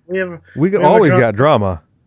Well, I mean, weekly, monthly, there was huge drama at Drone Nationals. Oh yeah. I mean, it happens. That was a lot of stress and a lot of bullshit, and I realized I was a grown man flying toy wings, and I'm not going to get into specifics on this podcast about, because the players know where the drama was, what the drama was, and let's just say a lot of people have let a lot of stuff go since then. Yeah, I mean, you can't. I mean, even the stuff. Men flying toys. Yeah, but hey, it's all for it. We're trying to do this all for fun. Yeah. I mean, we're not pro footballers here. Yeah, I know we don't make that kind of cash. It's just it's too dumb of a sport to be goofing around for $100 when you win something. Like, really, it was all worth it for this? But yeah, it's all fun and games until. Hey, let's talk. You know what I'm doing on one of my reflex wings? I'm making it a Star Wars theme, and Yuski Bang Decals did the decal setup on it. And because I thought of this because I'm looking over my R2D2 right now. I got an R2D2, the top of his head, that turns. Yeah. And I stuck an FPV cam underneath there, so where his eye is the lens of the camera. And then I stuck that on top of a servo, a pan servo. You got that? So, you got those pictures on your Instagram feed, right? Yes, I do. Okay. Yes, I do. All right. It's all there. So, so that is going to be and it's got a pan left and right. I got 180 degrees. I got 90 left, 90 right. And it's going to be awesome. It's going to be a total Star Wars theme flex, and with a working R2D2 camera. You got to put the sound effects for the R2D2. Yeah, something like that. Yeah, you got to do that one for sure. Help me, Obi-Wan. Help me, Obi-Wan. Help me, Shelby. You're my only hope. Or when he screams. Oh, that's right. Nard the R2D2 screen. Oh yeah. Well, all right. Well, shoot, man. Let's see what time we're looking at. I got about 10:30 over here, dude. You have the record here. You're about. Let's see. You're almost 2 hours, dude. I'm gonna have the record of like how many listeners are gonna drop like flies. I'm gonna apologize at the end of your show that I have a face for silent, a face for radio, and a voice for silent movies. Yeah, I'm not a big fan being in front of the camera either, man. It's just different. Well, both. I mean, I'm like, first off, I don't look like that. Do I look like that? Oh shit, I look like that. Do I sound like that? Shit, I sound like that. You start running and playing with mics, and you realize that some mics make you sound really good. Yeah. It hides the fact that your voice is very awkward, like mine. You got a nice radio voice. It's all digital processing stuff, man. I'm falling asleep here. You're putting me to sleep. Oh man. So hey, we're gonna go ahead and wrap it up. So because I gotta wake up early. But go ahead. You got any shout outs you want to give? You got any plugs and your website? That one for the guys well, first off, TBRC wings. Yes. I mean, I love you, Rube. Love you. It's all right. It's all good. Your stuff is awesome. Hugo is doing amazing stuff with your wings. I mean, he's rocking them out. Yeah. He was flying the flinch, and he went crazy. Where did he go crazy with that flinch? Up at Feet Beat. Uh-huh. I think that's where he was. I mean, it's just stupid fast. And nice. He loved it. He couldn't say enough about it. But, always a shout out to the guys at TBRC, TBRCwings.com. Oh, yeah. You guys go check him out. They're, good stuff. It's been great to be, like I said, we're at the beginning of the beginning, man. Yeah. I mean, just 3 years ago, 4 years ago, you didn't have any of this. Now you've got TBRC, Sweepwings, TBRC, Stone Blue Airlines making stuff. Right Wing's been around for a long, long time, I understand, but I guess they took a break and now they're just like back like gangbusters, I guess, something like that. You know, Team Legit came up in the ranks with their FPVav8tr. That, like, I don't have one, but I have the Twin Sue, but like people just rave about the FPVav8tr, their 40-inch wing.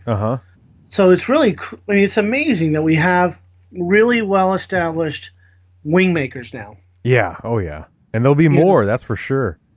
You have a very well-established group of people making very well-performing wings out there that maybe you didn't have 3 or 4 years ago. Yeah, made in the USA. What'd you have to buy? You had to buy pop wings. Yeah. You know? You had to buy pop wings in that Phantom FX61 thing. Ugh. You know? Ugh. What was that, EPP or something like that? That was like, packaging stuff, phone. Yeah, the EPO.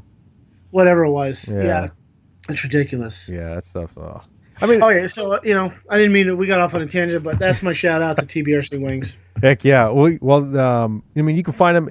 Definitely, if your guys are in Canada, go check them out. Always support your local guys for sure.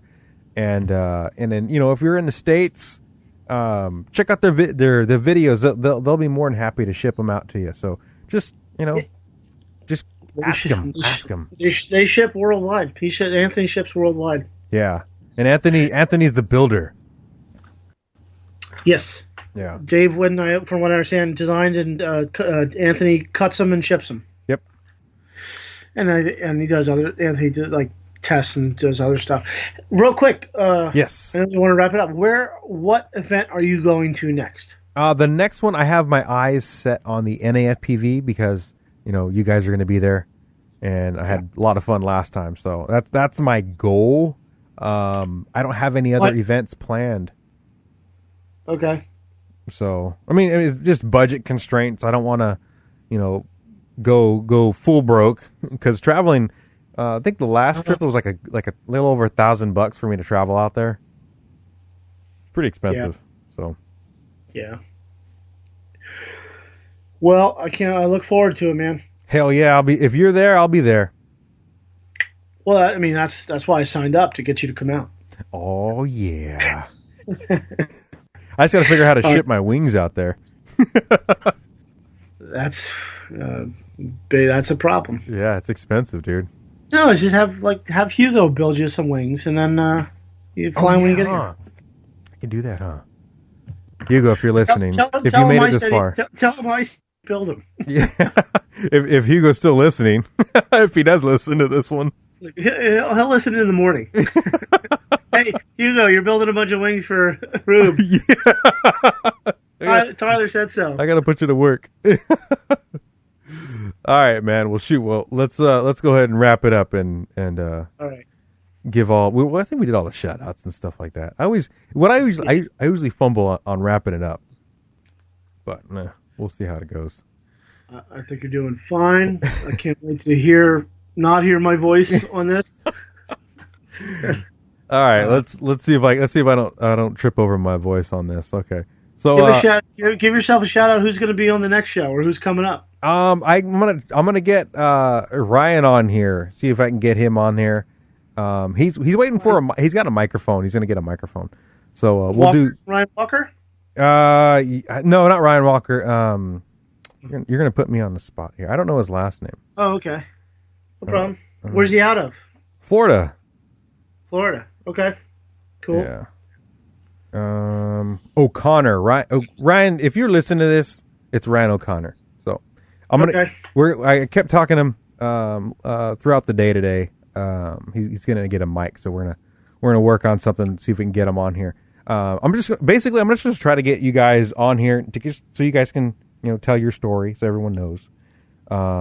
And just play it by ear. If you guys can't do it, or if there's scheduling constraints or whatever, just whatever. It's no big deal. Okay. You'll be on eventually. Well, thanks for having me, man.